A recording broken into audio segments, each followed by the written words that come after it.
views and opinions expressed on Geeks Under the Influence are that of the panelists and not of our sponsors, Amazon.com and TeePublic. Parental discretion is advised. Love how popular The Boys was because the original comic was supposed to be basically making fun of superhero comics. Right, it was just a full satire, and it became like actual satire, but it's like, oh no, this is how things would actually happen. But that's what I love about the Orville too, because the Orville is like the thing that I could never really fully connect with Trek, and I love Trek. Don't get me wrong, I'm not this person that's either Wars or Trek. No, absolutely both. I love them both. Give us the nerd. Yeah, they're both incredible. Yeah.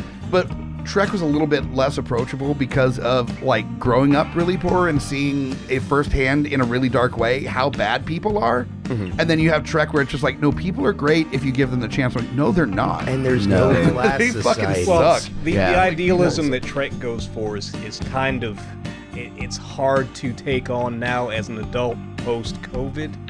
Right? Like, Oh, yeah. Idealistically, if we think about these things, this is who we want to be. But in the pre-COVID world, we're like, and this is who we can be. In the post-COVID world, it's like rainbows and unicorns and lollipops. It might as well be the same as the Orville / Trek: The Next Generation. Yeah, Next Generation is fucking Candyland. Yeah. And in the meantime, Absolutely. the Orville is like that scene in Neverending Story where they're in the swamps of sadness. Like they're dealing with some pretty heavy shit. Just flat out, like, are we going to be able to make it out of this intact? Or No.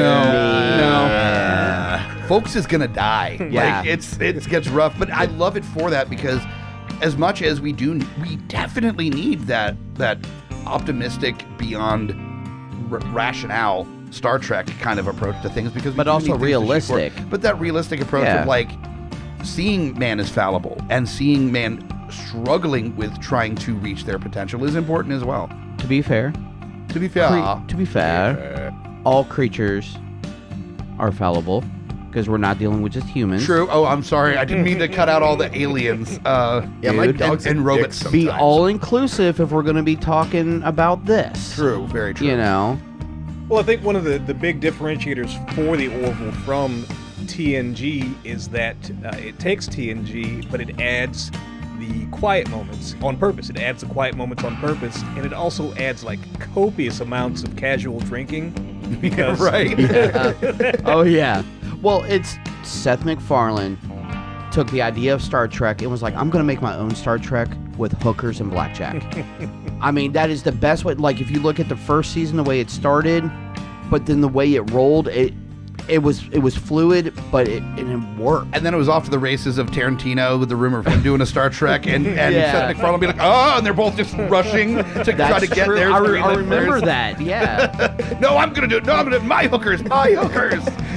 But the nice thing is that they've consistently included in canon, like, you know, consequences of actions.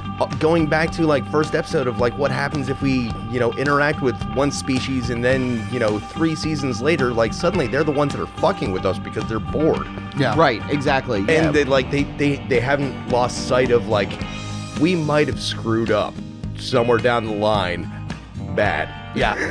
It wasn't episodic like the original series. Enough of the very important storylines came to full circle, and it worked so well by this 3rd season, which fortunately Hulu picked up because, of course, Fox canceled something. Yeah, I mean, and I'm not talking about racism. And I do want to talk about the tonal shift that happened even before Hulu picked up the series when we get done with the intros here. But what we are talking about is the Orville. So we're going to be focusing a lot on season 3.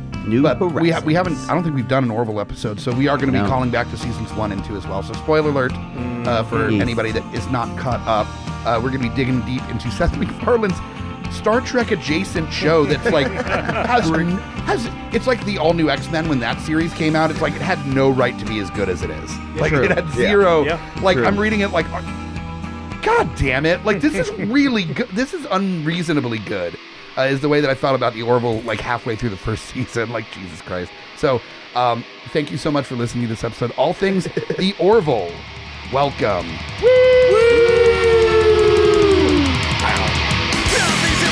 And shall be again, a changing of the guards, the tides marching in. You think you can hold out, but you know you're wrong, so you better join us now.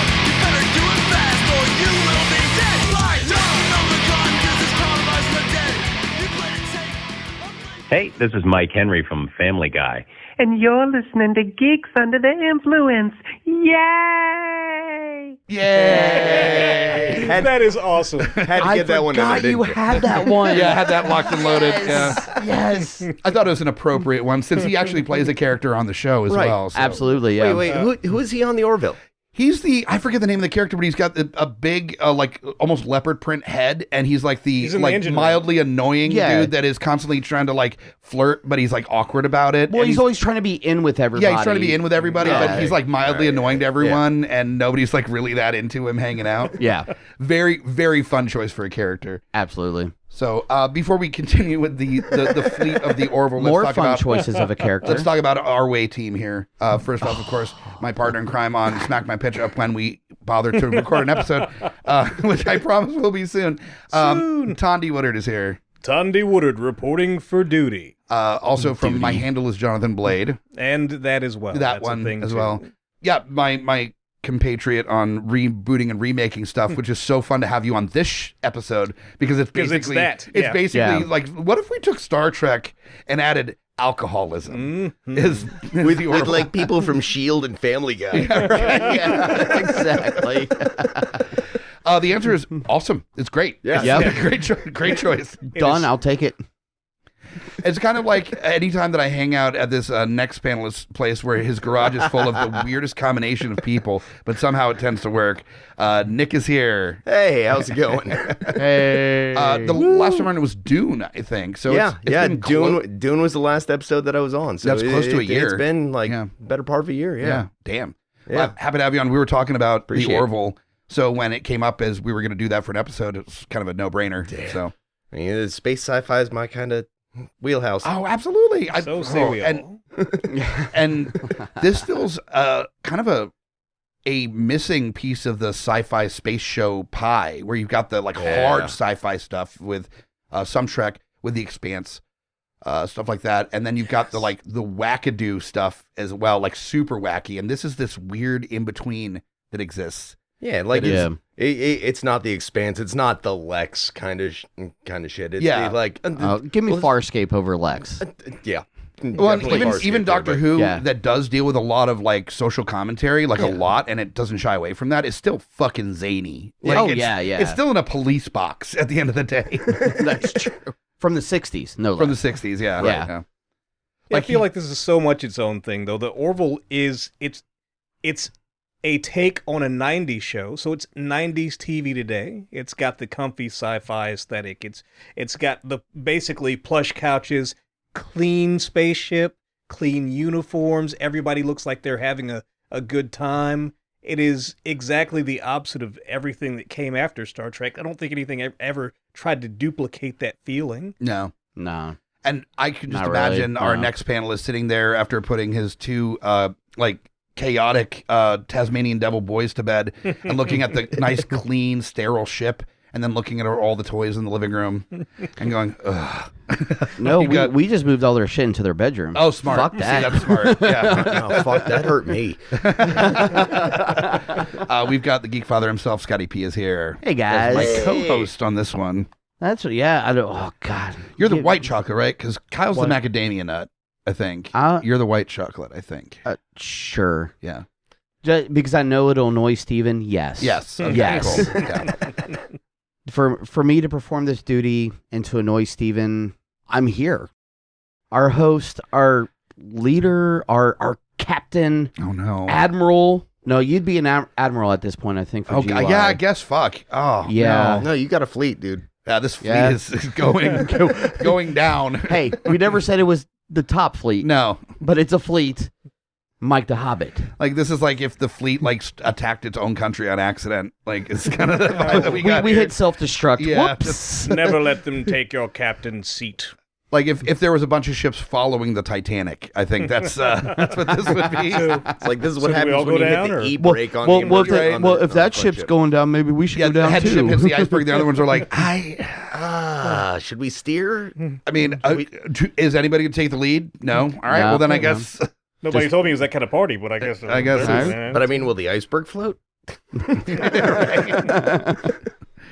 Mike the Hobbit, Geeks Under the Influence at GUIPodcast.com for links to this show, other shows on the network, social media links, all that stuff. Rate, review, if you feel like it. And onto the content, we got a lot to discuss. 3 seasons of show. Maybe we're going to stick to the third one. New Horizons, right? Is that the New Horizons? the subtitle of the show, which I love when it's the same show, but they add like a little thing, basically like I would change networks, or there's like a new person in it. I bet you it had something to do where even though Fox canceled them, they were still like, no, if you do it this way, we're still going to take money. Well, you know what? They did take money because I think this season had a much bigger budget than they have in the past. You could see that because whenever they did a big episode, they did a smaller episode next, but some of those episodes were huge. Sure. The way they were able to, and it sounds typical, but if you remember season 1 in comparison to season 3 like that, when they were off-world or not doing just something on the bridge of the ship or just certain rooms on the ship, shit was expansive. Like, it wasn't just like obviously a studio room that they built for that one scene. It was CGI, all of it, was used. And they did some top end CGI on Absolutely, the season too. Yeah. Oh yeah, it wasn't like it was flaky special effects. No, either. There were a couple moments, but with any TV series that is doing that much CGI, you expect to be way worse than it. Oh, sure, yeah. I think they used the volume in that last episode. The volume, the room with the LED walls. Oh yeah. That holodeck scene looked a little bit, or whatever they call that room. I was about to say that's going to be the biggest thing is that you're not supposed to use Star Trek words, but you're so sitting there going, it's a holodeck. Just call it a holodeck. It's a fucking holodeck. It's not a reality simulator. Okay, it's a reality That's simulator. That's like Shaun of the Dead when he calls them zombies. Like, don't say that. Don't do it. We're not using. Do you have a holodeck? Yeah. It wasn't. What did he call the guns? They weren't phasers. They were. Some other probably quantum something. It was the quantum drive instead of the warp drive, and also the comparisons are like mind-numbing because you're so used to Star Trek, but you're like, no, I get it. You don't want to pay Paramount something either. You're already so many things were literally like flip open the thesaurus and choose the 4th word. That's what we're going with. Yeah. Then we all get it. We're talking about like a Garfield Heathcliff kind of thing going on here. Absolutely. Absolutely. That's what it comes down to. Except it's not Garfield Heathcliff because Garfield and Heathcliff were both orange cats, but the vibe was different.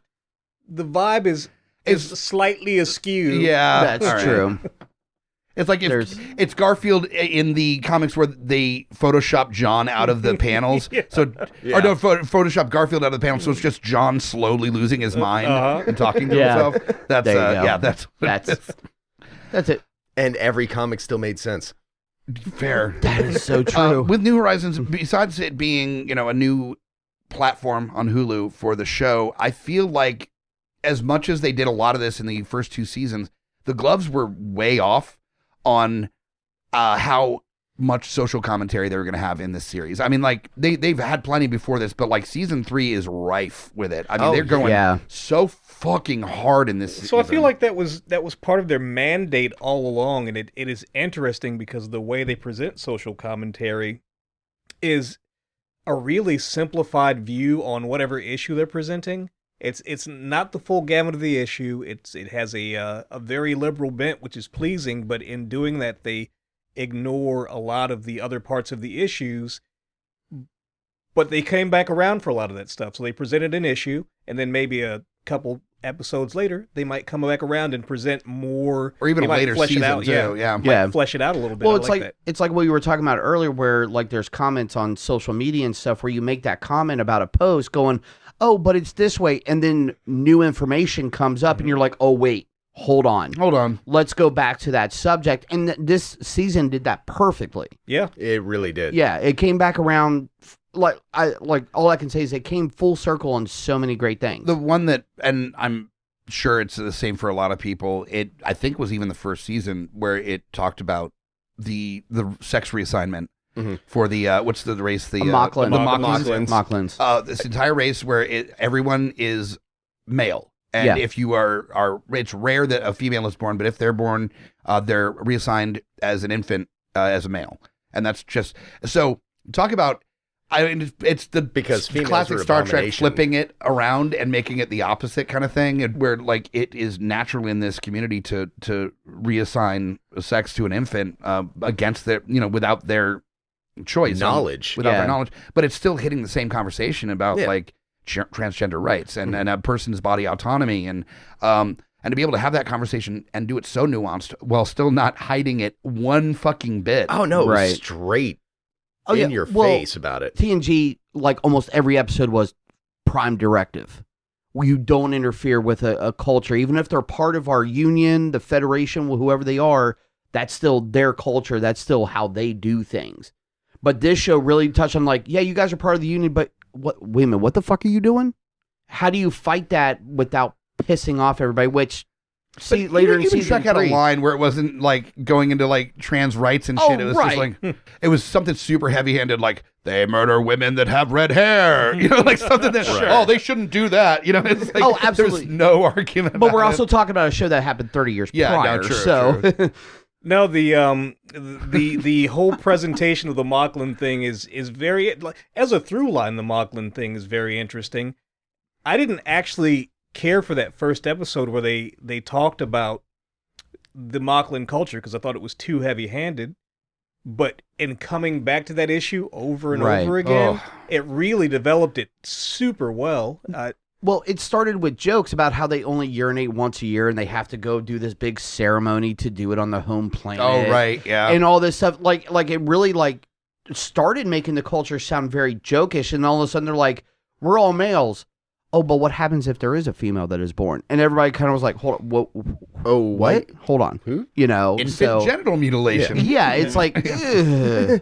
But one of the things that they did really well with that was like bringing up that this was part of this culture, and then in later episodes, when they were dealing with the Krill, was having Bortus, the Moclan that's on the bridge, going like, "Why are we even going to consider allying with such a closed-minded Right, race?" right. It And wasn't everyone on the board was just like record scratch, like you're a Moclan. Yeah. Yeah, well, it wasn't the Krill. It was another group, but Yeah. where it Was was it- opposite, but- where it was all female heavy, like for their classification Right. and Yeah. social So- structure. Yeah, But yeah, it was one of those just like everyone on the bridge being like, I mean, you're in the union, but we don't agree with any of this. Yeah.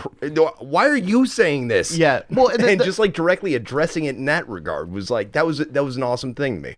throughout that whole episode, that Bortus, the main Moclan, was just like, even he still made other comments later where you're just like, it's serious, but at the same time you're like, hey, I see the hypocrisy, and that was kind of the joke.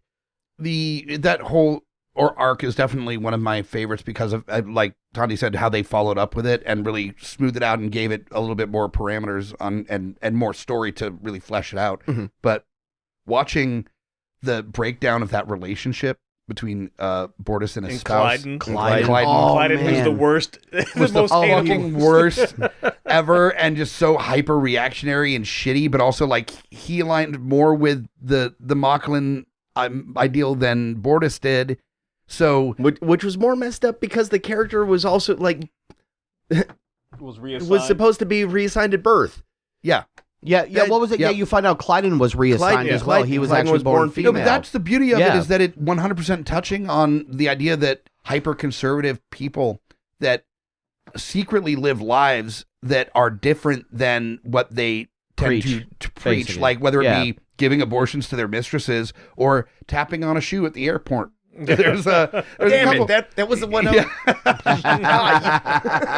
like, you can't do this. No, this bullshit. And it's because they're so scared of their own identity or their own personal feelings about it that It's the self guilt, like where they say in a relationship where like you start blaming your partner for like, oh, are you sure you're not cheating, when a lot of those times where it's a mental thing of where your partner did something yeah. to bring up that guilt, and they're redirecting it at the wrong person. It's projection. So yeah, Yeah. thank you for having trouble with That- the that term one there. word. Yes, thank you. It's a whole rainbow of dynamic of presentation built off of these archetypes that are straight from the Next Generation. So you've got Bortus for Mr. Worf, and you have Directly. Yeah. what's the robot dude's name?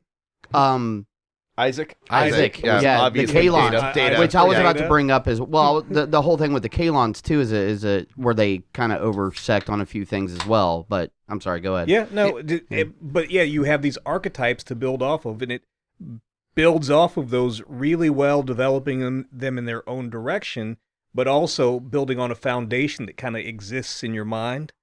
It's kind of like a shortcut to getting there. Oh yeah, they don't have yeah. to do as much legwork Yeah. as the initial series had Absolutely. to, for sure. Yeah. They even had a Tasha Yar situation, which I thought was very interesting, where they had the Except I don't hate this character that's fucking the robot. Like everybody hated That's Tasha true. Yar. no, I Like, wasn't talking about that. I was talking about having the super strong. The security Crack the- officer that yeah. had to go away after the first Yeah. first season. and they replaced her.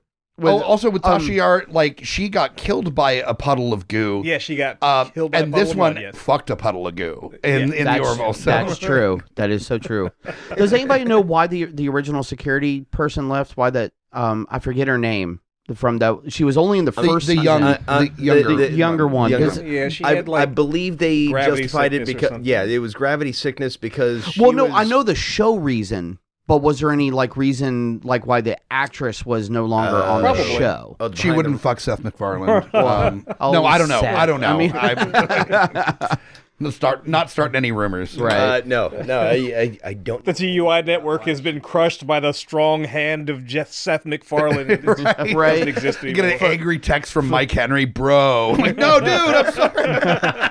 Fuzzy Door Productions cease and I desist didn't think you notice on the listened. door. You know, shit. No, I was just always curious, and I was bad about not googling it basically on why she was no longer on the show. I mean, she came back for the final episode as a Which was nice, cameo. yeah. Yeah, that was a nice twist. That was a really nice touch. Yeah. Yep. But I was gonna say that what I love is the jokes also being made, or I kind of made the joke to my wife about where the chief medical officer who has the relationship with Isaac, the robot, what is it with her being on sci-fi shows and marrying a main character that has all these issues? Because she was on DS9 and married Captain Sisko, who was the emissary for the Bajorans. Was she? Yeah. Yeah, I just found that out the other day, actually. Shit, Yeah. no, wait, was she the freighter runner? Yeah, she was the person? freighter captain. Holy shit, I didn't realize Nobody. that was the same I'm actress. the only one that knew that. Dude, I didn't know the that. only thing I remembered her from was being the captain on Castle. Oh, yeah, that's right. I forgot she was on that. I So, didn't so, really like, watch shit, she so was. like, all I remembered her from was just being like the hard ass bitch of just like constantly putting Nathan Fillion in place. Yeah. And it's like, oh no, I'm Well, horned up for there's an total android. sci-fi. Well, you got to remember that I also watched DS9 to like go to sleep at night. Like I've seen that whole series like I haven't multiple rewatched times. it since I finally finished the series, but Yeah. which has been a few years now. But But she plays Cassidy Yates on DS9. Cassidy Yates, that's right. Yeah. Holy shit. okay. And then more, a little extra sci-fi is of course Scott Grimes, who what's his character's name? Of course I'm blanking. He's all over it. Malloy. Gordon Malloy. Malloy, who was from the first two Critters movies. You know what he also does? Was he? Shit. Yeah. That's awesome. He's the I didn't voice of realize that. Steve Smith on. That's right. That is right. That's you are correct, sir. on American Yeah. Dad. That I love that he's clearly got to be friends with Seth MacFarlane because it's like, oh, we got some downtime. Give him an acoustic guitar. Let's do a jam. yeah, we definitely noticed that this season. It was like there's like 3 episodes where it's just like, okay, Malloy's just jamming. Motherfucker released an EP this season, right? Yeah, basically. Well, and also I believe my wife informed me, I didn't verify, but apparently he is also married to Adrian Pilecki, who plays Kelly Grayson. Good for him. Scott Grimes right? is? Yeah. Good for him. Damn good for him. Yeah. Right? She also looks like she's probably like a foot and a half taller than him. So Oh, I'm definitely. betting so. yeah.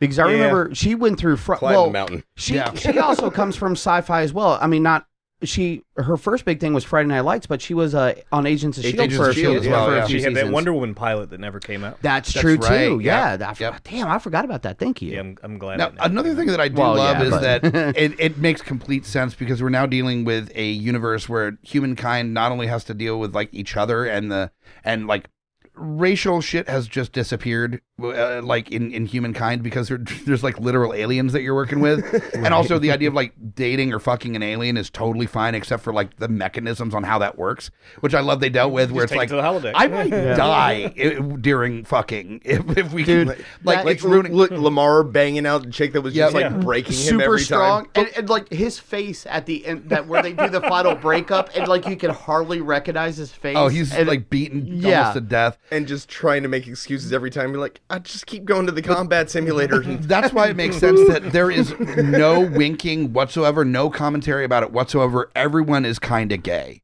Like like there's that dude that Adrian Pilecki, Commander Grayson cheated on Seth MacFarlane with, that shows up later, and then he ends up seducing both of them. And they're both fucking him, and it's because he has this pheromone, and he's like, I kind of get it now. But also, like, yeah, I mean, I fucked him too. Oh, that's when the doctor hooked up with Norm Macdonald on that episode. Yeah, Norm Macdonald as well. Is that everybody's fucking everybody, and there's no wink about, like, oh, you fucked a dude? There's just like, oh, I mean, yeah. Just, there's no... I mean, like, how was it? Like, exactly. There's wine about it. There's no weirdness about it. There's no like, oh, I thought you were straight. No comments on it whatsoever. Everybody's just like getting theirs, having a good time. It's very fluid and sometimes literal. Literally fluid. Sometimes. Yeah, but I wanted to actually. You just reminded me about that. Let's raise a glass to Norm Macdonald, who unfortunately passed away after season 2. And I thought that was such a nice touch where he just had to talk into a microphone for that character. And it's one of the best characters, I think. But you notice they didn't use him as much in season 3. Not nearly as much, yeah. Yeah. But they did dedicate a lot of this to him. They did. Yeah. They did, absolutely, which was perfect. Yeah. You know, I mean. It was well done. I mean, the Yaphet was 100% Norm Macdonald. For sure, yeah. Like, let's just make it a little bit awkward. Yeah. But it's slime. Yeah. And everyone was like, no, that works. Yeah. Like, that works a little bit better than Tall and Goofy. Yeah. True. Very, very true. Now, the two main themes that I got from this season that they were really coming back to over and over again is like cultural expectation and parentage. Was a constant theme through this season. And then also about like morality, where moral lines lie when you're dealing with multiple species and cultures. Oh, yes. I actually feel like so they did one of those episodes. One of the last episodes was directly about the Prime Directive, and that was interesting to me because talk. Yeah, but it's because it's something super generic on the Orville. This was called the main thesis, I think, is what this is. Sure. But the main thesis does not work. Like, as they present it, it doesn't really work because it only works in a closed system. If you're not considering that there are other races who will come to this planet and either destroy it or bring it on with their technology to their level as part of their alliance. There's so many X factors in there that in practical application, right? The Prime Directive main thesis does not really work, and I never thought about that until that episode. Well, 2 points. I mean, I totally thought. Well, I mean, we could really make this, depending on how we talk about it, make it a crossover episode for the Geek Fathers. Because I was thinking that as like, especially by the last couple episodes, it was like, there is some heavy duty. I mean, besides the Moclan stuff, there is heavy duty parenting stuff. Like Seth MacFarlane fucked a Krill, like, and he made a Krill human baby, like, yeah. Well, and then the politics behind that baby could have united them, which, as we know, with horses and was it like donkeys that she's sterile. Yeah. She's definitely sterile. True, but she could have united them. Is the point? Yeah, but it would have destroyed their religious foundations. Right. Actually, because of their culture, she would not have united them. They would have killed her. They would have murdered the fuck out of her. Oh, yeah. Well, a possible uniting. Like that Trump allegory episode was pretty hardcore, and it just... Oh, yeah. Yeah, it was. Yeah.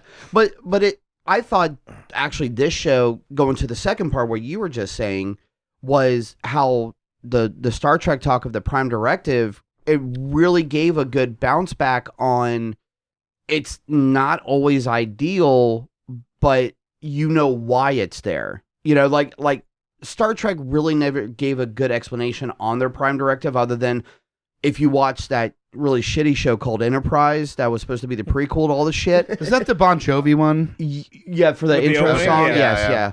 They've got instrumental fucking intros besides the and they're like, you know what we need? Fucking some Jersey love. That's what we need for fucking Star Trek. But what they essentially established, restaurant owning, Bush rock and era roll. But what they established with that series for the whole Star Trek universe was the Prime Directive was basically the Vulcans telling them don't do this, not necessarily a rhyme or reason, but because the Vulcans were more experienced, the Vulcans were just said, don't do it, and that was their whole reason on why they even had a Prime Directive. Not the experience, which I thought was great in that, was it the last episode where Grayson shows the one girl about like, well, this is what happens when we gave somebody our technology, you know. That's great. It shows the both, you know, it actually gave that checks and balance to things where it's not always perfect. They definitely try to fight some shit in Orville about it, but they were still part of the Union and had to do what they had to do. So I thought that was a great. Right. Like I really appreciated that so much of like laying it out there of like, this is why we actually don't do it. We have record of why we don't do this. I was kind of surprised that they didn't actually put in there somewhere about how one of the other races hadn't come across a slightly less advanced race before they had gotten enlightened and taken advantage of that to their own for their own purposes. Like I was kind of surprised they didn't do that. Well, you know, it's also coming from pre-existing nerd philosophy. Both the Watchers in the 1960s, I think this was established, interfered with a race that destroyed themselves, which is why the Watchers had their non-interference vow. But also the Skrull gave the Kree, who were like in caveman state, their technology, and under 100 years, the Kree became this super aggressive galactic empire, right? Because the Skrull shared their technology with the Kree. Well, and all the Prime Directive in Star Trek is meant to do is to be like the card being like, you see it on social media all the time. It's like, well, I'm not one of those whites. Is because like if we were looking at the Prime Directive as far as like the settling of the United States, like somebody other than the Union is going to roll in and give them like pox blankets and liquor and be like, have fun with shit that you don't have any experience dealing with before, and have no like understanding of. Hope it doesn't ruin your society. We'll come back in a year and find your empty camp. And then we'll just build a building on it. That it would definitely, like Thandi was saying earlier, there'd be people with more nefarious plans for that community of like, well, they have minerals we need, so I guess and it also kind of gave an excuse to walk away from some of the earlier ones that were just used as plot devices because like they be protected by plot armor, so it's like no one's going to mess with them until they're actually on our level, so it gave an excuse to be able to do one-offs with it. So it was a plot device tool that they had to justify somehow. It's also a plot so you could do like a Ren Fair episode with Data because they're in like the fucking old-timey world with people that wear trash bags for clothes. And, right. Well, and then one group that we've kind of mentioned is even the Krill, who's the opposite of where, because of their heavy religious hand. Yeah, because they're zealots. And there's, the zealots and zealotness, if you will. Zealotry.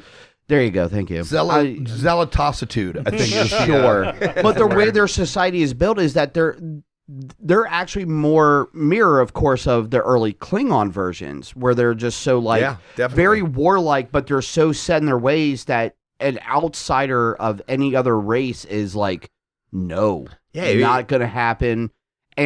But our goal is to still take over as much as we can because that's what our gods told us to do. It was just Amos instead of honor.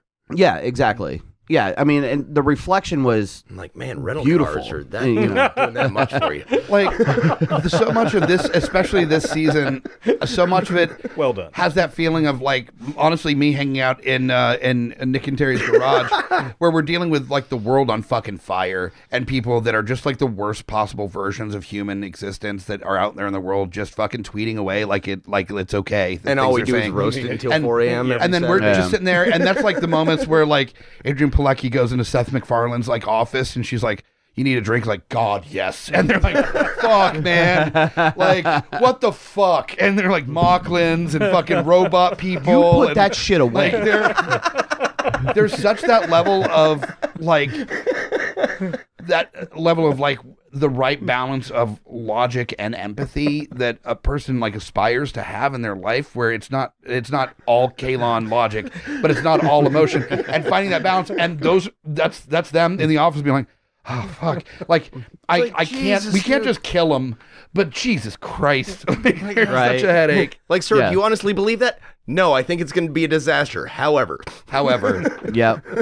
everyone deserves a chance, I guess. Even that fucking red hat wearing Moclan over there. I was just going to say that the moment that you just missed, audience, was Nick putting the fuel for the Malortian core squarely on the table, and just the visual pain that causes by its very existence. Very true. I think I'm blind. there's always more at my house somehow. There's always this warp more. core was built in Chicago, apparently. Right. Holy shit. Fucking hell. But I also thought it was a nice touch to where, as campy and jokey as Seth MacFarlane's character has been, like especially in the first couple seasons, this one he had to make a couple of the hard calls that he haphazardly did before, but this one he sat there and was like, no, we are the Union, this is our ship, this is how it's run. It's either going to be this way or that, like almost that whole like I have to make that black or white call. He's full captain this season. It's also like that man has the tiniest eyeballs I've ever seen on a human fucking person.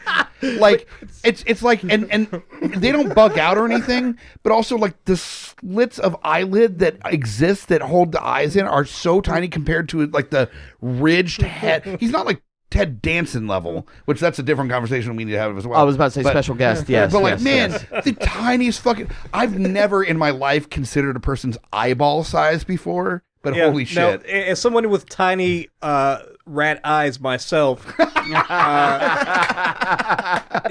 Seth MacFarlane has rodent eyes, and it's creepy, but it also makes for a very weird performance because he's a vocal performer, so a lot of his performance is in his voice, but his face doesn't do a lot of stuff because he's got those itty-bitty eyeballs. He's got a fantastic voice, and he's got a great cadence. He knows how to make his voice really boom when it needs to. Yeah. And then beep, little fucking eyeball, little doll eyes. On that note, one of the jokes that I appreciated the most was when they were going through the simulations of different ways to experience death, and be like, Malloy had to go up to Bortus and be like, tell her she has a 5 head. Also, I need to know how much fucking spirit gum is in that ginger's beard, because I've never seen a ginger that can rock a beard as well as Malloy does. That's true. Like, gingers have the patchy at best beards. They don't have good, well fucking manicured beards like that. No, I'm looking at you. Stop that. I'm barely ginger at best. Yeah, he just has a hint. When you're out in the summer more, it comes more red. Look, You just spent too much time inside this summer. Should we give Carlton a call? Do we need to call Carlton? Yeah, Carlton has a patchy fucking beard too. That's what I mean. Like, he's bringing his TV game. I mean, it's his TV game. What are you gonna do? You're not gonna be on like a show with starched uniforms and plush couches in your spaceship, and then roll up in there with a patchy beard. And then a ratty couch stoner beard. Can I say Rogaine has... He rolls up wearing a wind hand t-shirt and a fucking ratty beard with like Cheetos in it or something. Something we got to bring up more is definitely how they mess with Bortus, because he is so like beeline on how he works in the world, but you can never beat Bortus with a mustache. Bortus with a mustache wins every time. Bortus with a mustache. Done and done right there. No, that one was pretty epic. That was fantastic. Fuck yeah. Especially everyone else being like, I didn't think you could even grow a mustache. Well, he did the surgical. Doctor, the doctor made hair grow. I'm like, none of you have hair. Yeah. You just elected that was where you were going to grow hair for the. Well, I mean, if you're gonna talk about nobody can beat Bortus's porn addiction. They did an episode about porn addiction. They did do a porn addiction that episode. Is so true. God, God. No, That was the best representation of what would actually Greasy Moclans. like that was the best representation of what would actually happen to holodecks.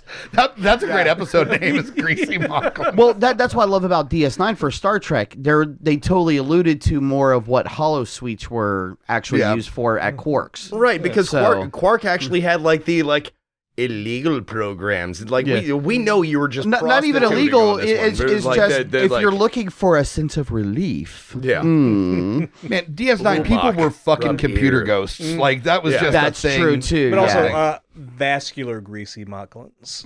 Yes.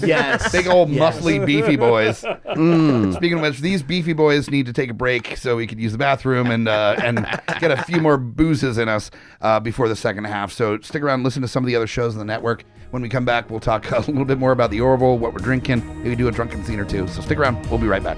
Coming straight from the mouths of madness, I'm Lowdown. I'm FU Hunter. Do you love horror? We fucking do. So this is a podcast dedicated to all things in cinematic horror. We're talking movies, television, composers, special effects artists. We're going to fucking cover it. So if you love horror, Embrace the madness.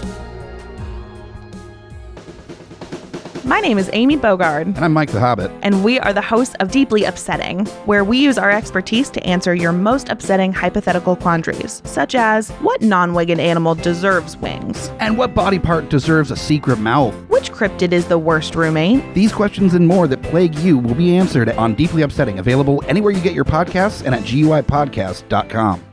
In a world of blockbuster movies, there's another dimension. The dimension of schlock cinema. Join us at Beautiful Disasters on a journey into the fringe territory of B-movie abandon. We review the flicks that are forgotten or underappreciated to give them a proper place in the annals of celluloid history. I'm the Groots. FU Hunter. Your guides at Beautiful Disasters. Come along with us for a fun ride. May the schlock be with you. In a world with too many reboots and remakes, two men will stop at nothing to make it even worse. Join Mike the Hobbit and Thandi as they play by their own rules while pitching new takes on some of your favorite and least favorite films and TV shows. What podcast would dare to bring this upon the world? This is Smack My Pitch Up.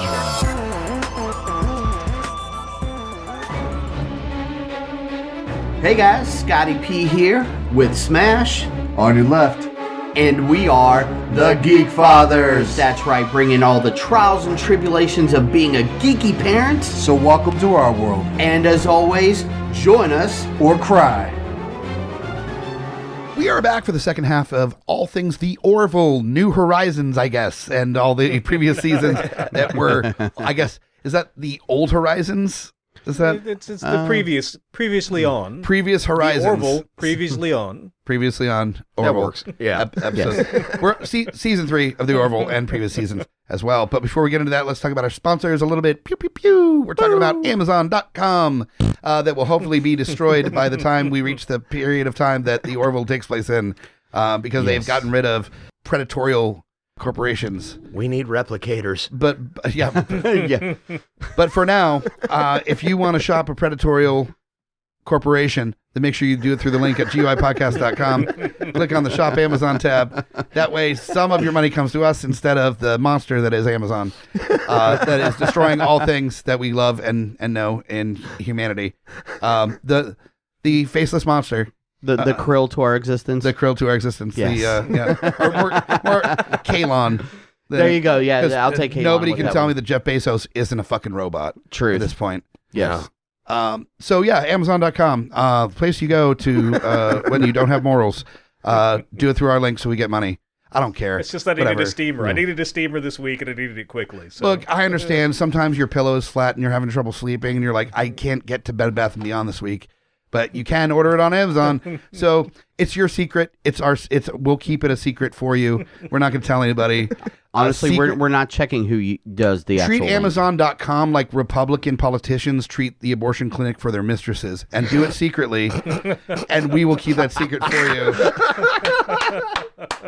I would stand up, but that's too difficult right now. But the trade-off is that you've got to use our link for us to stay quiet about it. So this is blackmail for all our listeners. We're going to tell everybody about the fucking really, really like basic, you're better than that. You should have better sex toys than this shit that you're buying on Amazon. If you don't use our link. So I don't know who to find out about it, but we'll figure that part out later.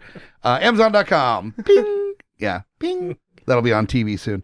The next sponsor actually is TeePublic, which is the preferred method in which that you support the show.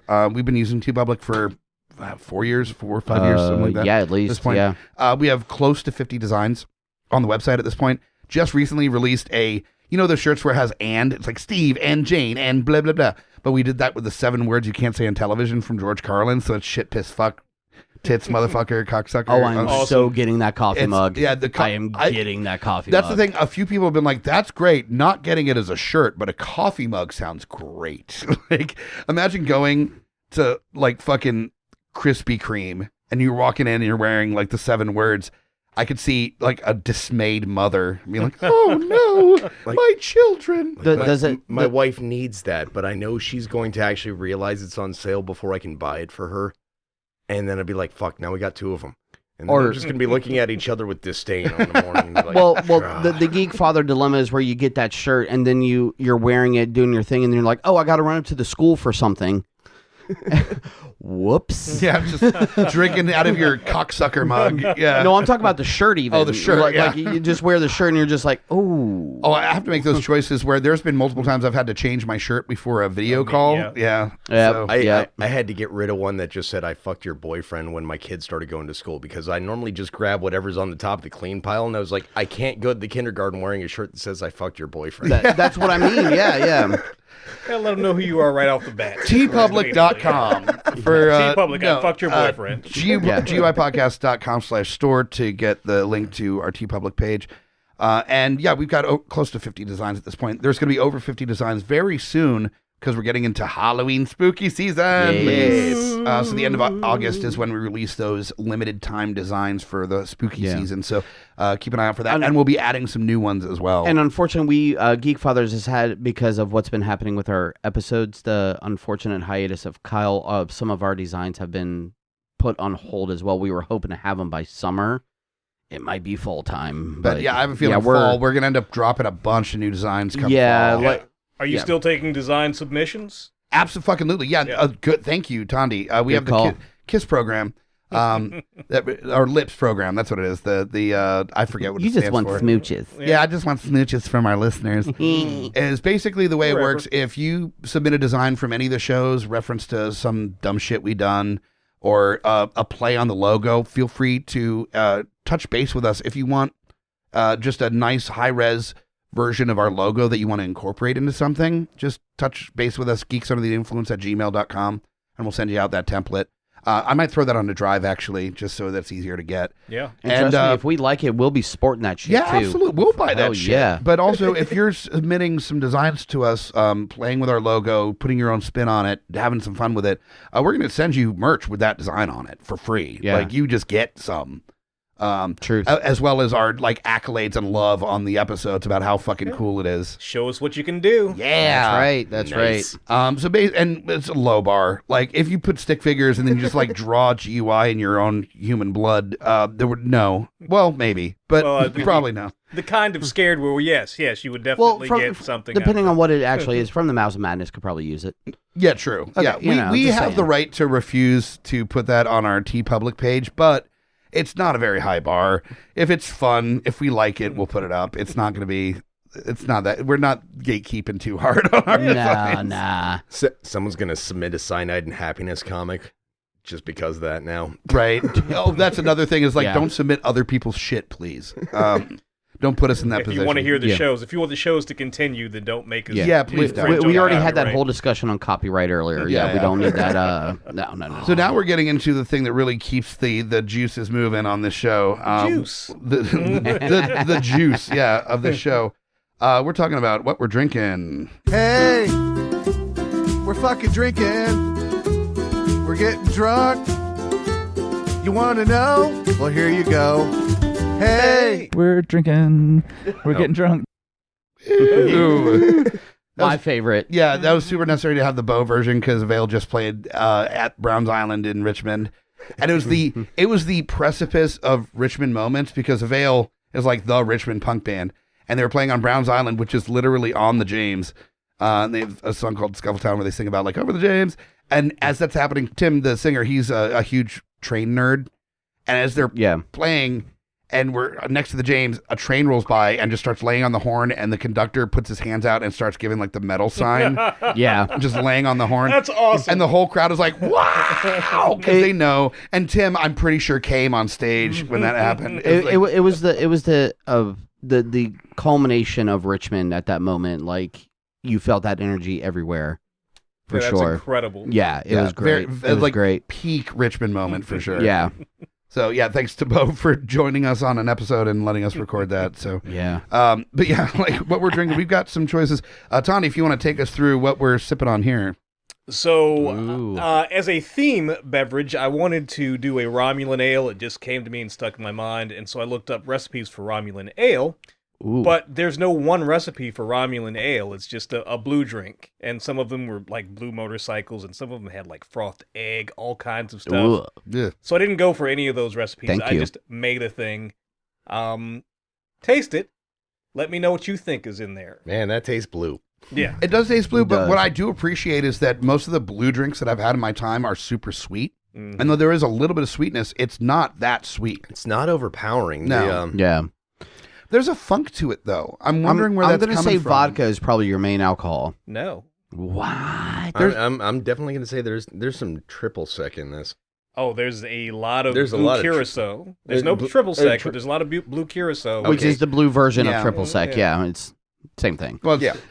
the blue maker. Yeah. It's got that like nice strong like blue citrus flavor. Going to it. Yeah. So we've got some blue curacao. We have some Parrot Bay tropical rum. Okay. That makes sense. Date rape.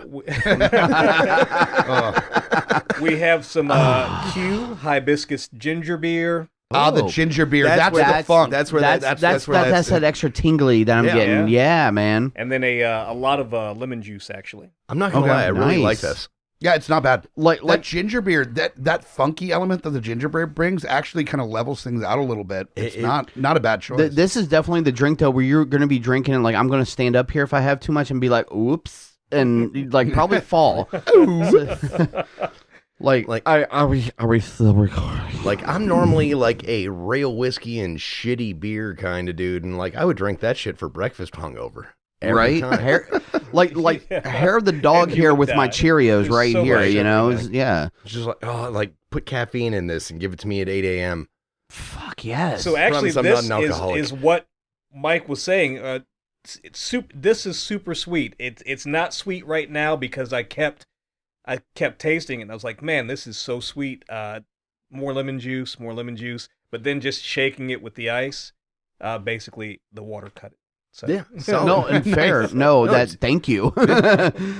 This is delicious. Thank you. But this was and I get where you come from on this because that was the whole thing on the original series of Star Trek was their whole like. I mean, let's face it. Most of these sci-fi shows have alcoholism in them. Period. Whether how hidden it is when they're in their dialogue, but it was always Romulan Ale where it was just like, oh man, a heavy moment hit in Star Trek. Even like the when Spock died, the big thing that they were drinking was the Romulan Ale. It was illegal, for Klingon blood wine. Well, that was later though, because in the that was way later, like DS9. But I'm talking about OG, like the movies, the original series. It was always Romulan Ale because even though it was illegal, it was still that like no. Shit's heavy right now. We need something like this. Yeah, because official Federation beverages were synthahol, which didn't actually get you drunk. Yeah. Well, they fucking bullshit if you ask me. They did change that later where synth ales and stuff did get you drunk. It was just how it was made. Uh-huh. It was replicator made ales, and they had a way to immediately counteract all the negative effects, right? As opposed to the Orville, where we have red wine and scotch. That's right, all the damn time. Yes, yeah. I'm glad they got around not having to pay a sponsor in the Orville where they had the metal bottles and you're like, yep, that's probably the shittiest beer, but it's still good. But speaking of beer, we have something that is not the shittiest beer. What do we...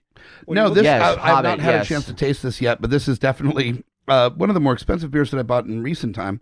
The name. Boutique beer making, I understand it takes a lot to can and distribute when you're a small distributor, so I'm actually not shitting on that.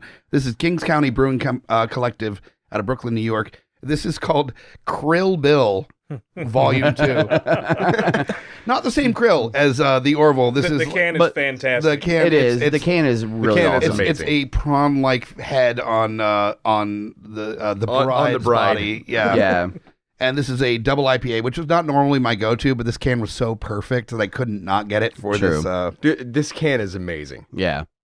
And that's 8% AB. Really? Or is that just the Thandi Ale? It might be post Thandi Ale. I'm not sure, but like that's not I mean, bad. if that's the case, and mix that shit. Fuck it. 8% alcohol. For an IPA, that's I very would drink yeah. this. I think take a taste of this and like that is not a hoppy IPA. There's like if that is such a thing. I wouldn't call it a malty beer, but like there's enough malt to balance out the bitterness from the hop. Like yeah. That's surprisingly good for something that is not normally my style of beer. Fuck, man. Right? I don't need to like a beer this expensive. See, now I'm wondering if like I'm missing some of the shit from that would normally hit like the back of my taste buds because I was drinking Malort. They're no longer there. Well, so you're just numb anyways in the face, you know. But no, that's delicious. Yeah, that's really tasty. If I had to choose an IPA, that would be one. I mean, I'm not a big IPA person, but there are a couple out there that are not bad. Well, you know what?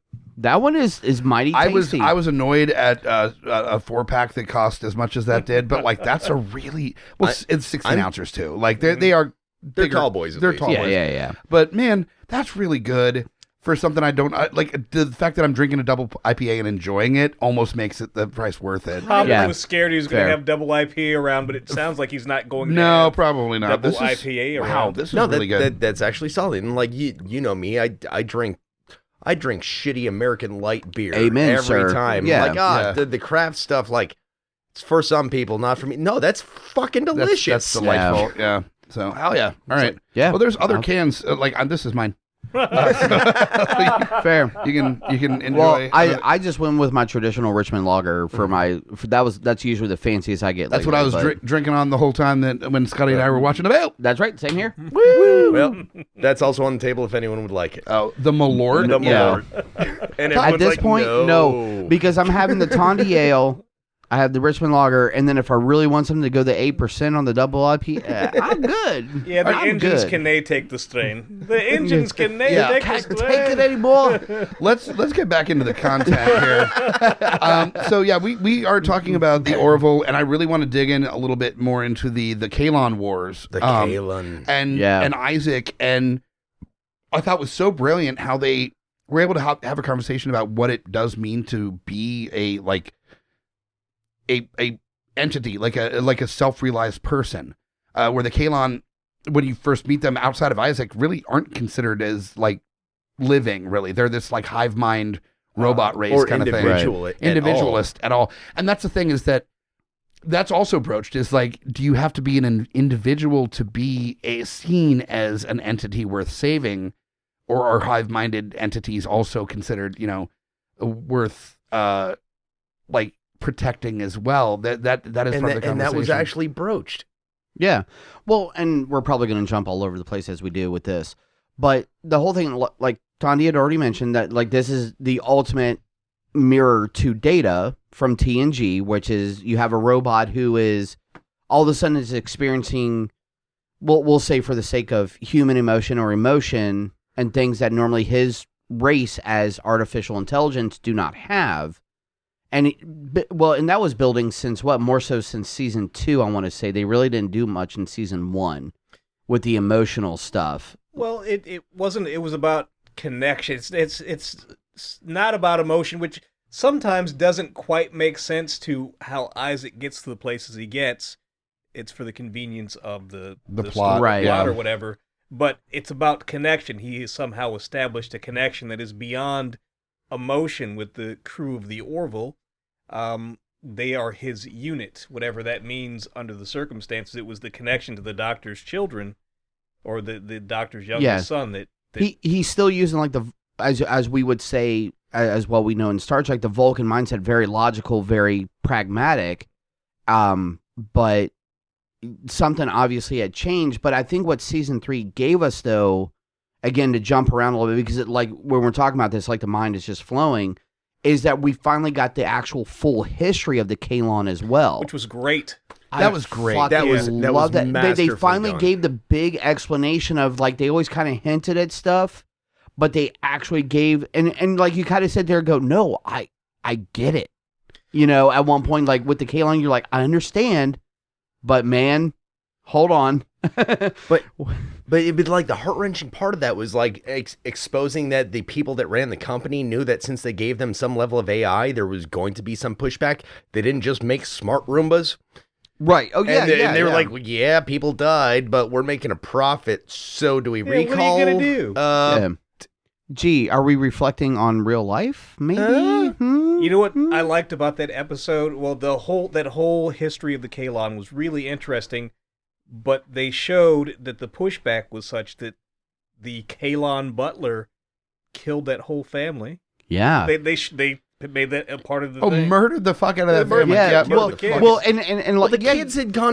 kids had gone fucking sadistic as shit on it. Just be like, you know what's gonna be funny? Watching this sentient You're not being a person, get hurt. it's reflected in like families at the turn of the century going to basically murder picnics and taking pictures with people hanging in the background. Yeah, right. Yeah. Yeah. And it was perfectly, like, you know, you of course hope for that the kids will learn that that's not the way, but the impressions of what the parents do, again, geek father moment here on the flagship show, is like you're sitting there going, don't be a dick, your kids are seeing what they're doing, and they showed the perfect example of, dude, those kids were like ruthless when they were showing that scene, and I'm just sitting there going, that's heart-wrenching, man, because you know the reflection in real life in comparison to that. Well, I mean, that is the perfect example of why sci-fi is so important, why genre content is so important, is because it separates us enough from the story that's being told and puts it in fantastical elements that separates it enough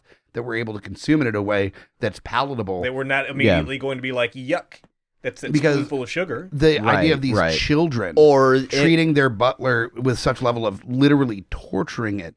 There are so many different experiences and even recent experiences of human existence that have that have that kind of justification. They're not really human. They're not really real, and so I can treat them like that. It takes away the, like, well, if you were there, you would have gotten why this was happening. It's like, no, like, look at it like you weren't there, just straight to the point. This is what was happening. There's no justification for this. Ultimately, these sci-fi shows, the moral that it gets down to is the idea that if there is a creature, alien, human, whatever, that is able to have personhood, has an awareness of oneself, even if it is part of a hive mind, if it has an individualism within that hive mind where it feels pain, it feels, or doesn't feel pain, it feels reactions to information that it's getting, that is enough justification to give it the same kind of protections that every other species would have.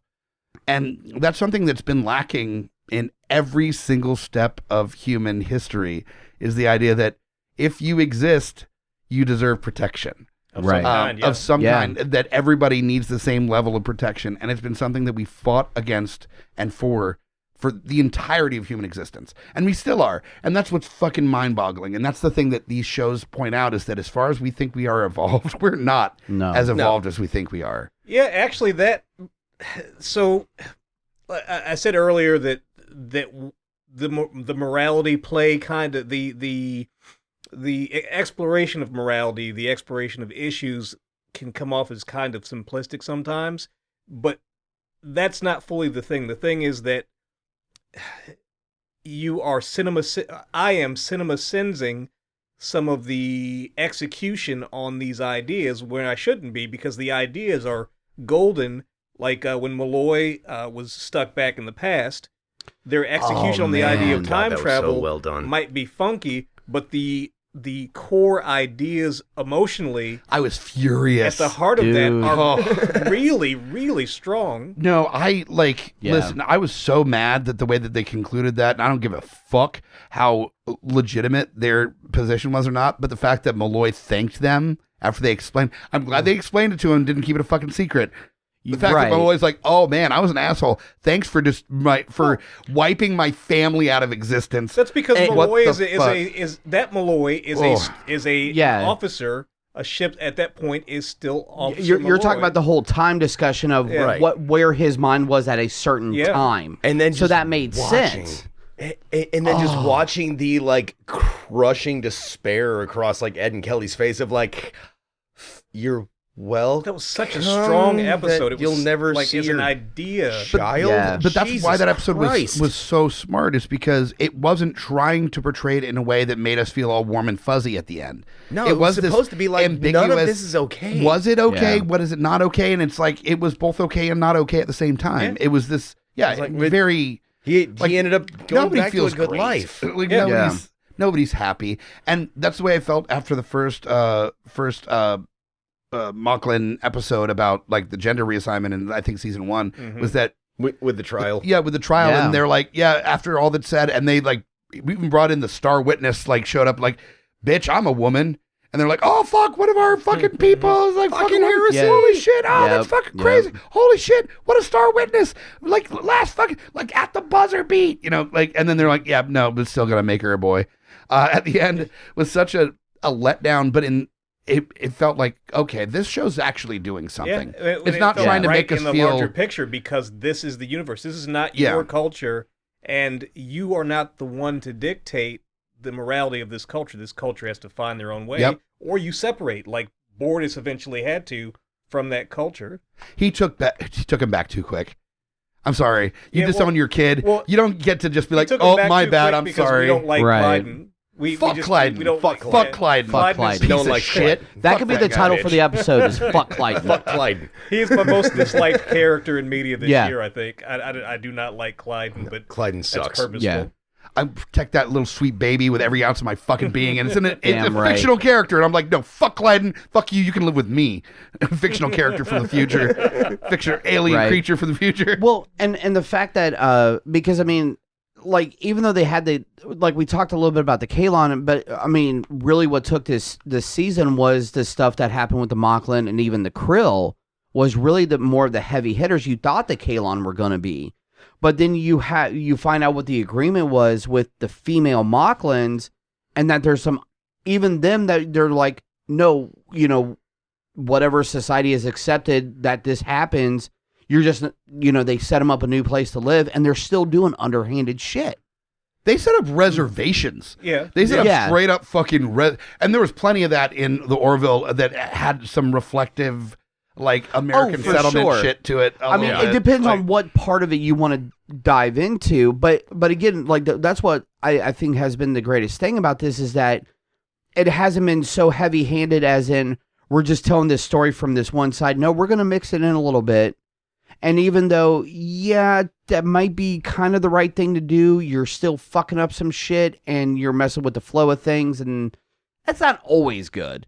But I do want to get back on the Kylon a little bit, because that was the major plot point for the series, the season, was that the Kylon, Isaac realized something that the Kylon didn't by having that experience, and it's that Mark Twain thing of travel destroys prejudice. That by Isaac being able to interact with organic species, he recognized that domination isn't, they're not the same as the creators, they're different. And that was one of the main lines of that has stuck through my mind, of him going Kylon Prime, this is what I've been trying to tell you, they're not like our creators. When he doesn't shoot the guy when the Kylon Prime shot the guy right before, and why didn't you terminate? It wasn't necessary, and Kylon Prime be fuck.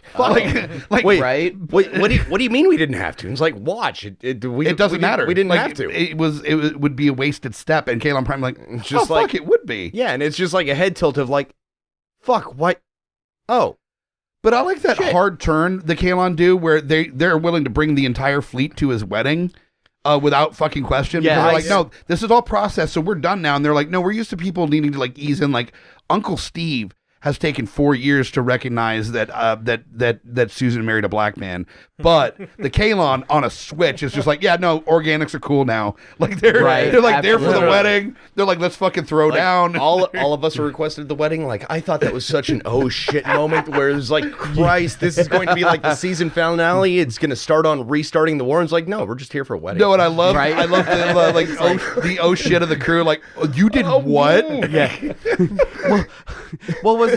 Basically, he equated it to, well, they're basically my side of the family, so I invited them to my wedding. And everyone's like, okay, we got to put out some calls. Yeah. Yeah. Like, yo, listen, no. We're good. It's for a wedding. And they're like, what? Yeah. Imagine being the person taking that call on planet Earth, being like, a wedding? There's 4,000 Kylon ships. But I just give props to Seth MacFarlane for the genius of the writing that he did for this, where he was like, oh no, somebody call Earth to let them know that we have the Kylon fleet here, but it's okay. Yeah. You know, not that they're here for battle, but the beginning of the season was... They're here to battle those tears falling as they see a beautiful wedding. Oh. Did you see her dress? There's going to be acoustic guitars. Did you notice that the Kylon that were there present for the wedding, there was the hard red eyes and then there were the orange eyes? Yeah. And to me that seemed like they were suggesting that there was some like fluctuations in the coding a little bit on what was happening. Well, there. Kylon Prime was the only one that was supposed to have hard red eyes. The rest of them were supposed to have the dull orange. Okay. And then Isaac had blue. The Kylon Prime was the only one that was supposed to consistently have the solid red eyes. I was waiting for that like classic sci-fi moment where the red eyes turn blue and they're like, "Oh no, you're a friend now." Right. But it's like you may kiss the bride and they're like bloop, bloop, bloop, bloop, bloop, bloop, bloop, bloop, bloop, bloop, bloop. Love cures everything. The end. And we're just like everybody that's been in a broken relationship before, like, okay, god damn it, Orville, all right. you ruined the shit. Like everything was great up to the point where you made love the answer. Fuck you.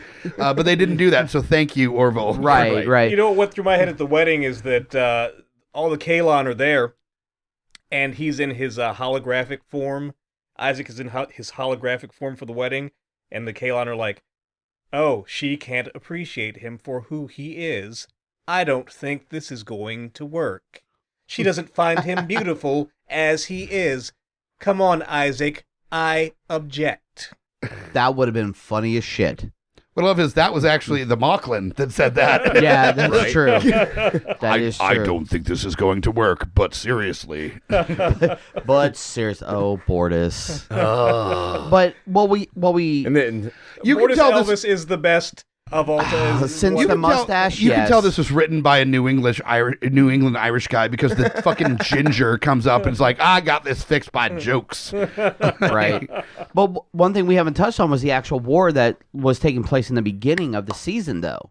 Yeah. Because even though we basically agree, we forgot the whole like weapon that destroyed. We haven't all even touched on that. Well, even where we talked about where she wasn't a favorite character, but she was pivotal for the season, was Charlie. Was the whole thing of kind of bucking against the system of fuck the Kylon, no matter where we stand with them, I hate them, and they can all Kylon killer, and that was without a doubt the most important and significant plot line throughout this whole last season. Just taking this character that was absolutely like lost the love of her life and didn't get to tell her that she was so in love with her, in an attack from the Kylon, and became the most racist against them. Okay, and I have to point out, and I hate it, Thor Love and Thunder was supposed to be a super fucking gay movie. They promised us it was going to be a gay as shit movie. They showed us rainbows and shit on the trailers. They said this is going to be super gay. They even said super gay. They mentioned that people had like girlfriends, like women had girlfriends in that movie. It wasn't gay as shit. The Rock joke. Dwayne The Rock Johnson joke, not gay at all. The Orville, one of the gayest shows on television doesn't even fucking mention the fact of how gay it is. It's so gay. There's so much gayness. No, they're and it's just fucking like, fantastic. this is normal. Yeah. It's super normalized. It's not winked at. It's not discussed because it doesn't need to be because it's the future. Because it's just and everybody's allowed to fuck whoever they normalized. want It's like, to. And it's no fucking one amazing. cares. I love it. Right. I love the future where you can fuck aliens and fucking same-sex Well, people. and then that's fucking where- everybody. Yeah. Great. Yes. And that's where absolutely. even where Star Trek Strange New Worlds is going as well, where they're... Is it Strange New Holes? Is they? Well, I mean, it could be. Like, It, yeah. it depends on how Yeah. it depends on how you Google it. Yeah. But Like you thought fucking Total Recall is great with 3 titties. We're getting way weirder on Strange New Worlds. off the rails Just as so we you know, do. This is 8% alcohol, the Krill bill, so it's starting to. Pornhub is not a search engine, just so you know. That is not accurate. Sir. But well, That is not the engine that runs the Orville. no. But one thing we got to make sure we bring up with Charlie is that the whole fact is that Isaac did join the Kylon and basically killing like thousands of people, you know, and destroying ships as he well. did say my bad though. He made it Oh, possible. totally said my bad and was like, but no, seriously, no, I'm sorry, that was Bortus. But No, but seriously though. But seriously though. that's the name of the episode. Yeah, but seriously. though. Isaac started a chain events into action that allowed thousands and thousands of humans to die. But then and changed. and then realized what was going on, and he was deactivated and made the steps to allow the humans to be able to recover, or made the Union able to recover. Right.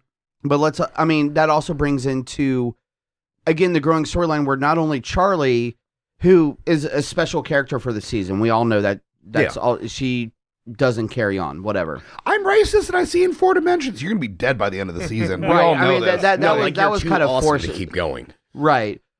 Yeah, I'm like, she's racist and seeing 4 dimensions. You're like, she's awesome. She's great. Okay, that did not come across right. Too late, yeah. Well, no, like by the No, it's end fine. of that Nick, season, Nick, like, it's fine. It's fine. I know. We'll tolerate you like the rest of fucking Orville tolerated the racist fucking Charlie. But you look at the way... It's an awesome concept for a character. I don't give a shit. Fuck you all. No, we already had the we respect all opinions conversation. So. Yeah. It's fine. But- I'm well- sorry, listeners, that we have a like active racist on the episode. That Yes, talking about the character that saved the Kylon. no, it's fine. It's fine. and- You don't have to. You don't have to try to dance around. to be honest, that is your active. Okay, I'm membership membership anti-Kylon. in racist organizations. Okay, let me not do that. That is not the worst thing that has been said on this show. Somebody's gonna cut into this episode at the wrong time and not be like, recognize. oh man, fuck that guy. Fuck Right. that God, guy. his name isn't even a racial slur. Well, then you notice I didn't say your last name on mic. Yeah. Your legitimate, real last. I know. Okay. All right. Anyways. Okay. Fuck. Well, the character that was awesome, maybe, could have been, she served her purpose. You saw the way things flipped around, but the real, to me, what hit harder was the way Isaac tried to redeem himself, knowing what he did. Like, that man straight up committed suicide because he was like, no, it's for the better of everybody if I'm not here, but I'm still giving you something the way he, like... Okay, that shit, anybody Correct. that has had any level of like depression or suicidal ideation in their Right. life, that Exactly. was a That really was fucking hard episode to watch. I had an Holy issue with that shit. episode, actually. I feel like Isaac made a decision for himself, and they took away Isaac's self-determination in that episode. I go with the Paul Westerberg lyric is don't criticize suicide, it's only in self-defense. As that suicide has affected me in very deep ways in my life, and I don't take that as a joke, and I don't joke about it really normally. But I also do recognize that the only thing that we have as human beings is autonomy over ourselves. Mm-hmm. And as much as it pains me to know that there are people in this world that need to be here that aren't, Yes. because they made that choice, I do recognize that everybody has that choice, and it sucks sometimes. Yeah. But it's also ultimately the ultimate proof of your existence is knowing that you have control over you being here. And yeah, I didn't mean to get fucking. No, that. okay, I know. All but parts of autonomy aren't pleasant, but yes, it is. It's really dark for part the of it. sake of, for the sake of storytelling for this season, that was the true turning point where you saw Charlie start to, even though she was still like, fucking the Kylon, where her mind was starting to change, and because Isaac did explain himself, where he was like, I'm trying, I am doing this for the betterment of, I'm still doing the day-to-day, but it's better if I do this. Because I think the crew's efficiency is going to be better without my presence. Well, he's like, people will work better if I'm not around.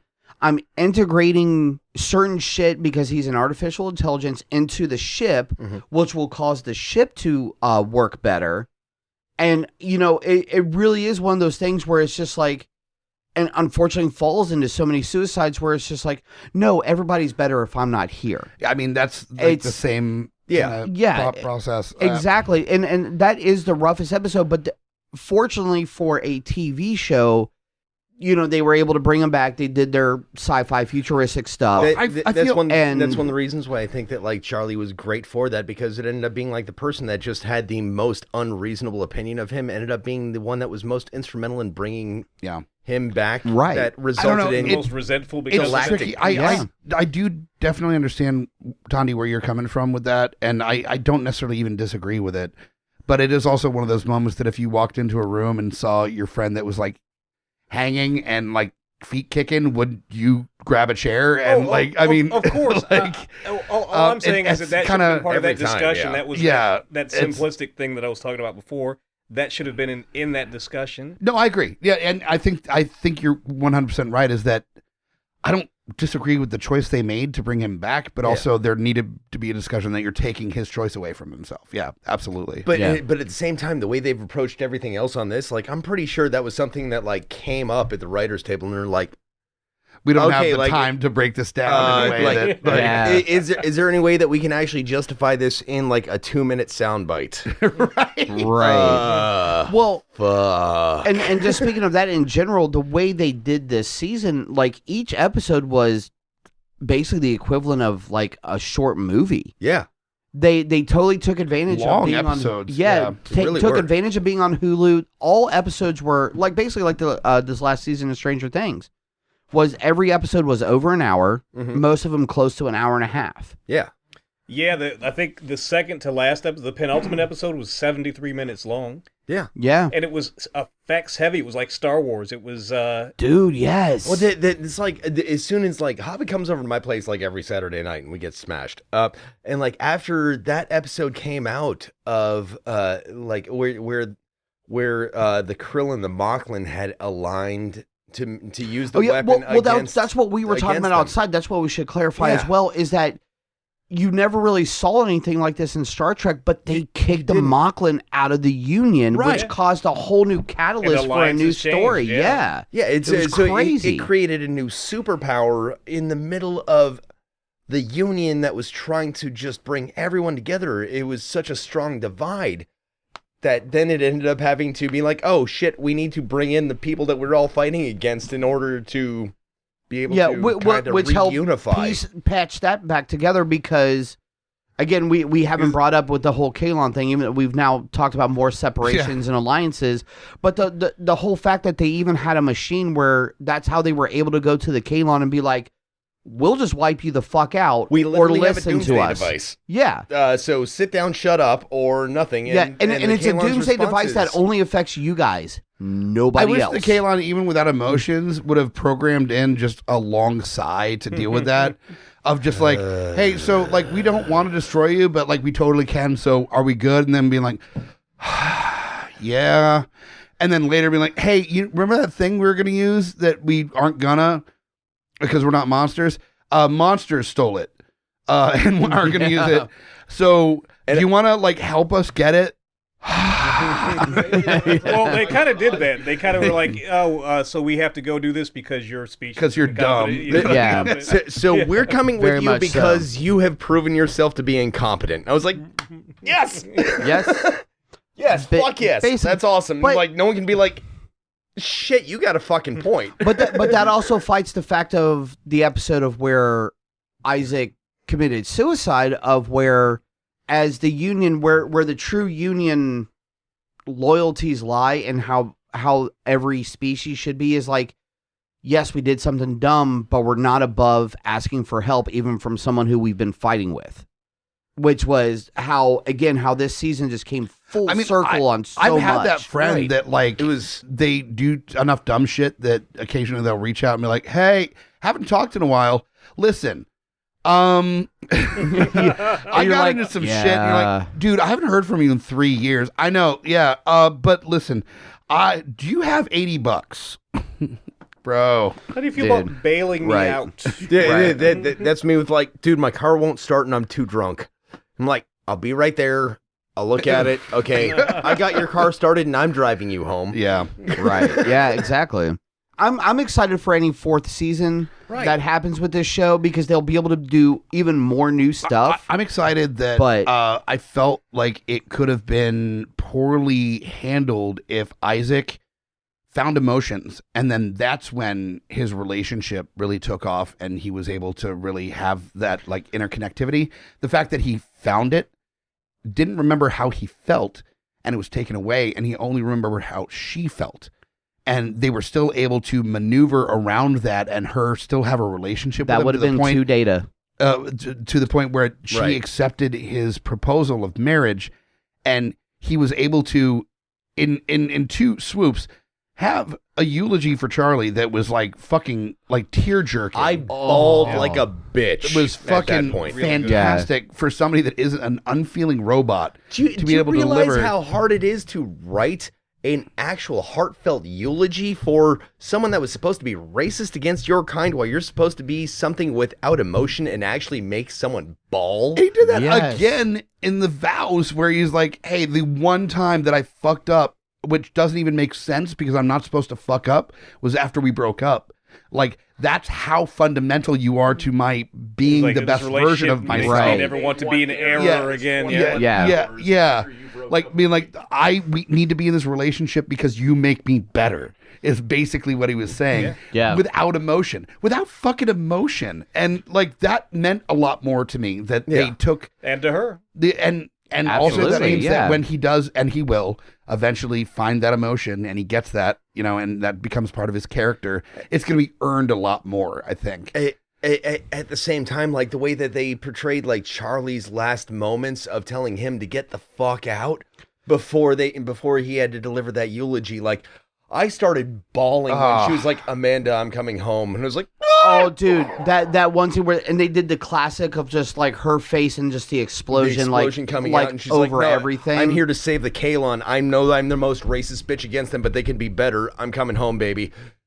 Yeah. Like I started fucking bawling like a bitch there. Yeah. You can't handle it. God damn it. Because there was so much foreshadowing for Charlie not lasting past this season, which, we were kind of talking about on the side and stuff. She served her purpose. Charlie doesn't know. Charlie doesn't know. But like she served, like it kind of became obvious she was not going to be a permanent character. Like it's just like the way she was introduced, and obviously was a catalyst for like I'm a racist, and but I learned. That was a little bit jarring when in the middle of like really playful dialogue, she was like, "I'm a racist." It was a little bit heavy-handed, a little Ralph Wiggum, Ralph Wiggum. And it was weird how they introduced her, because they introduced her with like Isaac walking in the mess hall. And everyone else being like, oh, fuck you, we're leaving. And then she was like, oh, that was a little abrupt and weird. So you want to sit down at my table, you clanger? And then she's like, what was going on? Oh, yeah, all of that. We don't forgive you for our friends' deaths. You shouldn't come here again. Fuck off. I wish instead of toaster, like they did in Battlestar, they just named him some other kitchen appliance. Like, you fucking blender or something. Oh, dude, I totally forgot about that. The toaster for Battlestar. Yeah. Oh, God. But you toaster oven. What? Oh, Jesus. I still think the way that they actually did her whole character arc was brilliant. It started out as like, you are a fucking piece of shit. And it came out as like, you are literally the most selfless thing that actually created intergalactic peace. But the great thing about that racism. And that was kind of the idea of like how all of these shows are set up. Of like, we can That's the whole thing, is that it just wasn't done in an episode or two either. It was like the whole season of just like you see little gradual steps happening until the last couple episodes where you're like that hard turn of like, nope, this is the way it's got to be, and sure, okay, let's do it. Ultimately, what this season and what was in a similar way in previous season was really discussing about all these different cultures that are clashing together and trying to find a way to work together is that at the end of the day, what it takes to find that unity that everybody can coexist in their own way is a level of empathy towards people other than yourself. When you lose that, when you don't start looking at how your actions affect other people, is when you start looking at other people as less than or different or not worth the same value as yourself. And these stories, especially in sci-fi, they're so deeply important because they remind us that no matter how different we are as people, as different backgrounds, different cultures, at the end of the day, the thing that makes us human is the fact that we have our own experiences, and to disrespect that is the most inhuman thing you can do. So these stories tell us that there is no wrong way except to disrespect a person's value as a person, as an individual, as a living creature. And that's something that's really hard. Really hard. And we deal with it every day. Every time you look at, literally, I don't care where you live, listeners, you go to your local newspaper Facebook post and you look at the comment section, and let me tell you how much that tests your humanity. That's heavy. Looking at the comments. Yeah. That will test your humanity more than anything fucking else. But that's what this show is showing, is that people, in spite of all the challenges, have to stand strong and fight against those wants of intolerance and hatred and judgment. For the better of the universe, and that's it's the Federation ideal. It's or the Union in this case, because the universe doesn't work if you go into a universe full of strangers and you're like, and everybody's going, there's no universe full of strangers. Everybody's dead. I love that it shows that process as being deeply imperfect on this series, which is that's the big difference between this and Trek, is that Trek, it's not that they get it right the first time, but this shows Trek's that like, we have it down to policy and procedure. Even the people with the right idea do it the wrong way sometimes in the Orville, and that's what I appreciate about it, is that everybody's fallible and everybody has the best intentions, but it doesn't always work out the best way, and it's deeply human and flawed, but with the best intentions, and still shows the human spirit in the best way. To get on some lighter notes for a moment, why the whole thing we mentioned earlier about when they were trying to, at least a temporary alliance with the more female-heavy species, and those little jabs that Bortus was giving, just being like, really, man? Really? Like these chicks? He's just like, that is so, like, he actually said something like, that's sexist or something, and everybody's like, what? No, he also put on the worst bachelor party ever. Well, but I'm not done. Hold on, I'm not done. But also the fact of, in the midst of all this, you have characters like Malloy and Lamar who are also messing with characters like Bortus, where they tell him to do the mustache, or because the way the Moclans are, that whole episode of where they're having him eat all this random shit because the Moclan digestive system can handle it, and he's eating glass and metal and all this other random shit. The fact that they're like, no, we love you, man, but let's see how far we can fuck with you. And in a fun, good way. And Bortus is just like, all right, humans, cool. I'll do it. No, Bortus has gone to the other end of this point where he's like so anti, like, what his culture believes, that he's gone to the other end where he's just like, ugh, fucking, like, you don't even understand how fucking, like, backwards you are. It's like, motherfucker, you were this 6 months ago. Like, calm down. like it took a deeply personal, individual experience for you to understand how flawed this was. Right. Like, give other people some fucking time, dude. He's the newly proselytized. I don't know if you've ever met a new convert. New convert. They're the biggest and loudest. Absolutely. But was still fine with the renewal of vow ceremony being a fucking stalk your partner through the woods and rape them. A good old hunting fuck, you know? A good old hunting fuck. Good old hunting Oh fuck. my God, title of the episode, a good old hunting fuck. Like, oh shit, my partner's literally throwing a boulder at my face. I need to track him down and rape them, and now we're mates again. Cool. Fuck, okay, Oh, so all of the culture is not awesome gone. That they called that out in the episode because it's like, wow, this is really disturbing. And then later Malloy was like, I mean, nothing says love like sexual assault. Yeah, exactly. Well, but that's the great thing about this whole show is that no matter all the fucked up shit that they have no problem calling out somebody going, but you? Are you? That was Context. fucked up. You can I still firmly believe this as much as I hear day to day all the time that like you can't joke about anything anymore. That's fucking bullshit. Context allows for conversation about literally anything. But you better make sure your context makes sense. And that's the thing. You want to wire walk? You want to talk about some edgy shit? This is in the 80s. You're not fucking Little Miss Muffet like and doing that shit. Like you got to make sure that and your shit is funny. You know what? One of the most masterfully things that they could have done during that scene, during that like reinstitution of the mating vows, was of like everyone's like, oh, that was kind of weird and like a sexual assault. Let's have a 3-minute awkward silence of like none of us are really okay. Right? Yeah. Well, speaking of none of us really being okay, I think we are at the point where we need to start doing drunken scene where none of us are going to be really okay. No. All right. Nope. Here we go. Let's making a drunken scene. This is all from the last season here. We've got one from Isaac and Commander Grayson, and then we've got one with Malloy, Grayson, and Charlie. Oh man, we totally, and Mercer. So we totally forgot about the Isaac getting the advice from Lamar to sleep around basically. Oh, to sleep around.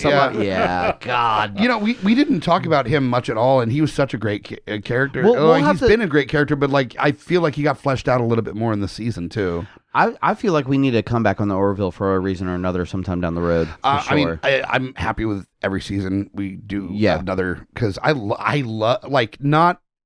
love it because it's similar to a thing I already like. I love it on its own. Like, absolutely. This show, that's the one thing I want to say from this episode is this show has earned its stars as being something separate from Star Trek. Right. Yes. Oh, definitely. Absolutely. It's absolutely. Definitely a clear homage to Star Trek, but like I started watching it and for the same reason that you watch like a viral video that's like a fucking parody, and then it's like, oh no, this is now. Oh, this is good. All right, so the second half, the second part, all four of us have parts. So who wants to do Isaac or Commander on the first one? I don't give a shit. I'll do Commander. All right. I'll do Isaac. That's fine. All right. So whenever you're ready, Isaac and Commander for one episode from the new season. Hello, Commander. I apologize for disturbing you. No, it's fine. What's up? It is my understanding that a visit to a crew member's quarters during off-duty hours can invite speculation regarding intent. If you wish, I will send a ship-wide communique assuring the crew that this was not a romantic or sexual encounter. I would just not say anything. It's all good. What can I do for you? Okay, a little note to self is anytime it's a sexy dialogue, give Scotty the short part. I think is the rule moving forward. That's what my wife says too. So it's fair. That's what God said too. Give Scotty the short part. The old gods and the new. It's true. Okay, so true. We got Malloy, Grayson, Charlie, and Mercer. So apparently I gotta take Charlie on this one. Okay, you can take Charlie. Let me Captain Ed Mercer because fuck it, why not? I'll Malloy the shit out of this. Okay, that means that Thandi, you are Commander Kelly Grayson. You are just Graysoning up the joint a little bit. I like Thandi unintentionally is just like, no, I'm fucking the tall, hot blonde. That's Shelley is now Picard. You know how every time I describe Thandi, I say basically like the Kelly, sorry, mid-sized bald black man version of a tall, hot blonde is how I. Oh, I like that. Fair. It's all there. I think that's how I'm going to describe you from now on. As you, yes. Oh my goodness. Yes. Not quite a compact, I've got but not a a full supple waist and long flowing hair on the inside. On the inside, On the inside.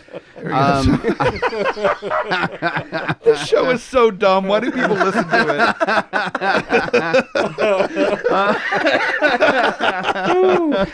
Okay, all right. Are we gonna have a narrator? We need a narrator to kick No, us we off. don't. We fucking don't. Okay, It's well, fine. I'll just do it. What if I'm Captain Mercer. Okay. All right. Jesus. All right. So apparently I'm allowing the shit out of this. So because I love Scott Grimes as well. He's do it. Fucking awesome. So he sees Commander Grayson, takes a drink in one gulp. Whoa, Commander, you might want to pace yourself. We're only in the 1800s. Don't worry about me. I'll make it. Have you been through the whole simulation? Almost. The pub crawl through history is a classic in my family. My dad once made it from ancient Greece all the way to the water wars. I've gotta say, I've never understood the pub crawl. We're here drinking, the booze is gonna be exactly the same, and now we're in the next place. Who are you, the old gold digger or something? That was lovely. Are you Gary Gulch? I mean, God. I was going for putty on a helicopter. Is what I was going for. God damn it. All right, so that's the end of this fucking bullshit. Okay. Thank you so much for listening to another, whatever this is, that we do here. So, Something wonderful. Something very wonderful. And if you want to tell us how much you enjoy The Wonderful, make sure to rate, review, subscribe on Apple, on Podchaser, on Spotify, anywhere you can rate and review. And let us know what you think for future episodes. Geeks Under the Influence at gmail.com, GUIPodcast.com for all the links to stuff. 804-505-4484. That's 804-505-4GUI for a hotline number that takes texts and voicemails. So dump them out. I don't care, male, female, or in between, dump them out. Show us your goods. Or just leave a very nice and polite voicemail is also an option, I guess. So sure. And we'll find you next time for another episode. I'm Mike the Hobbit. Join us or die. Fuck Clyden! And shut the fuck up, Hobbit. Join us or die! Join us or die! Or I will swallow your soul!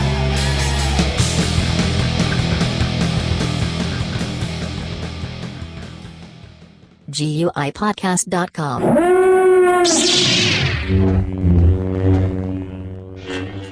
Oh no, my children.